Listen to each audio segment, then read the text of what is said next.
Good evening, traders. Welcome back to the channel. Today we're going to look at Bitcoin, and we're going to look at it using the Coinbase chart, and we're going to start off in the weekly time frame because I want to show how we're contained by this parallel, right? And what's interesting is if you look at it on the weekly chart, we came up and we did this back in 2001. We came up, hit the top of the parallel, came down to the median line, came back up to the parallel, and faked everyone out that we were going to go higher, and then we had this massive sell-off. So it's hard not to question, are we doing that again? Going up to the top of the parallel, hitting it twice, coming back down, testing the median line, and coming back up and hitting the top of the parallel and coming back down. It's a thought, right? It's something we should wonder. The difference, however, this time is previously we had this this pivot top high here, and we consolidated below it, which was different than over here. So we consolidated below it, and we built this bullish structure. So I'm just going to show you kind of what that looks like. We had this kind of going on. We had this kind of going on. So we had this descending, essentially this descending wedge right there. So flagpole up, massive descending wedge, and then we broke out, consolidated kind of right below it, and then boom, we were off to the races. However, it's important to note we haven't fully retested this breakout. So, and that's evident right there, right? You have this kind of gap. You can't even consider that a kiss. All we really did was we came back down to the median line here, right? And then we launched from it. However, there's some really kind of nuance to this, at least how I see it. And it's, I want to show you this. On the daily chart or on the weekly chart, we do have this bearish divergence. So you have higher highs on the price, but you have lower highs on the RSI, right? You have this one and this one. Although it did come down here and kind of reset. I always kind of question that when it comes all the way down. If it doesn't always make it down, it's definitely bearish divergence. But here, just something to kind of watch and consider there. But let's go back to this and kind of why I think it's more bullish than it is bearish, and it looks a little bit different than this. So let's look at it in this context. So I want to show you, we had this kind of supply zone, right? Back in 2024. We had this supply zone, and then boom, down through it, median line, came back into it, went right through it, and now we're through the supply zone on the weekly, and now we have this new little range that's forming kind of up here, right? So you have that kind of forming, and you can see that with the bodies on the candles, right? You can see that it went right through it, and then we're forming this new little bullish structure on top of it. Let's look back at this time frame. Actually, we had a kind of similar thing. So you have this zone here, this supply zone, and then came through it, and then, yeah, kind of consolidating above it for a little bit of time. So this does give me pause. This makes me wonder, is this time different? I don't know. Time will tell.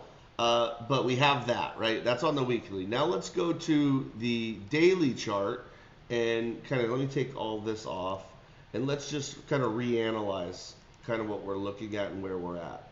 So here's kind of how I see the daily chart. So we obviously have this support line in play, right? You have that. But we also kind of have a parallel, and I could see this just kind of looking at it, but we could also draw it this way. So let's draw the parallel. So from that low through there, up to there, and then we can drag this back.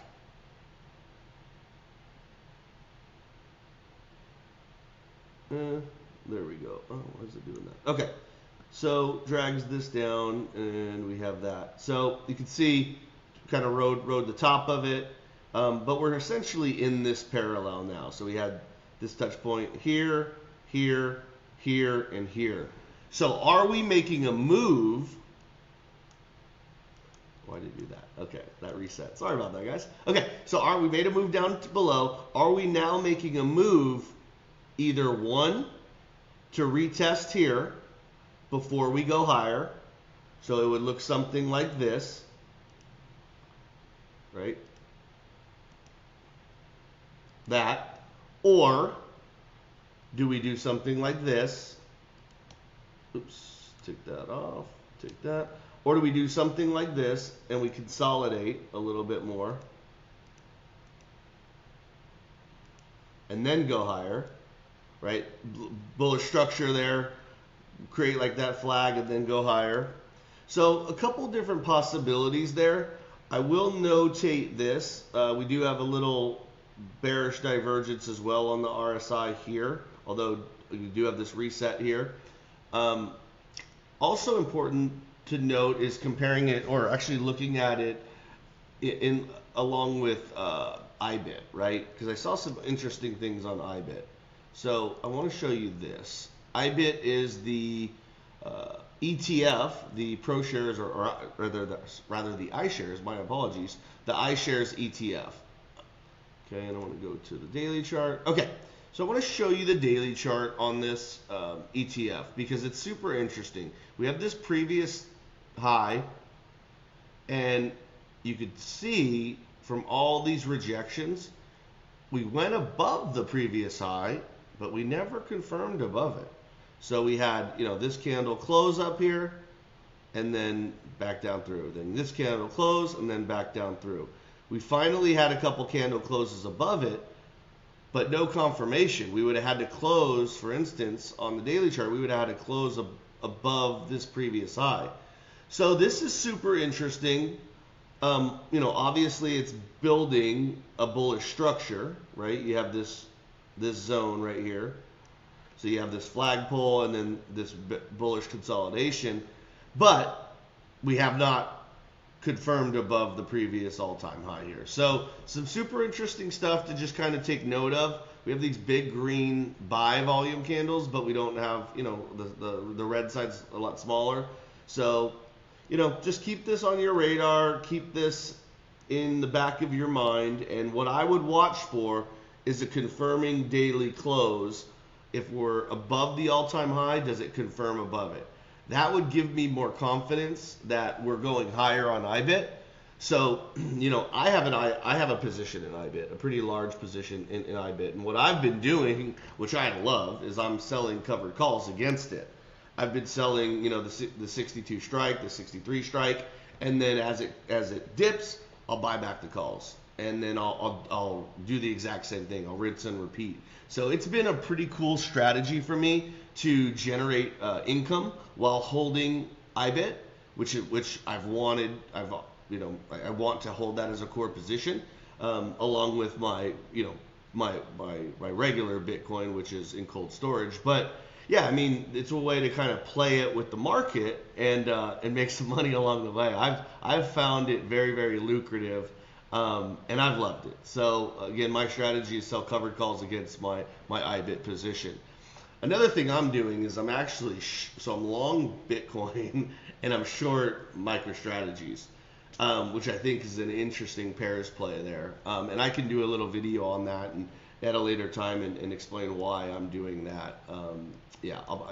If you comment below and say that's something you're interested in hearing, then I'm happy to explain my strategy on that. But yeah, let's bounce back to Bitcoin and kind of see, let's also look at the volume a little bit. So other than over here, we haven't had, in here maybe, we haven't had a lot of big green buy volume, but we haven't had sell volume either. So we're in a very kind of precarious place. If we lose, what you're really going to want to look for is, do we lose this parallel? And then do we confirm above it or below it? That would look something like this, right? Boom, maybe we get down to that pivot low, go up, retest. And if we do something like this and then close below that low, it's game on. We're likely going back down to the median line at a minimum. and then retesting this old pivot top high that we had never truly retested, and maybe even the bottom of the channel. That would be super aggressive of a move. But if the stock market rolls over, that's possible, right? Bitcoin is still, unfortunately, a risk asset. It is correlated to the market. Maybe I could do another video on that to show that correlation. But there's some really good ones out there that Kevin Schwensen, I think is his name. He's a crypto analyst. He does an amazing job on this, as does Ben Cowan. So you can look at their videos, and they do just absolutely amazing jobs comparing the historicals and how it relates to the S&P and the other indices and things like that. So I digress. But yeah, getting back to this is really what we want to look for: is does it lose this parallel, or does it do this, right? To the flip side, on the bullish case, does it go maybe something like this, like we talked about before, shoot up to the top, come back, test that parallel, and then boom, off to the races? If it does that, that is massively bullish, my friends.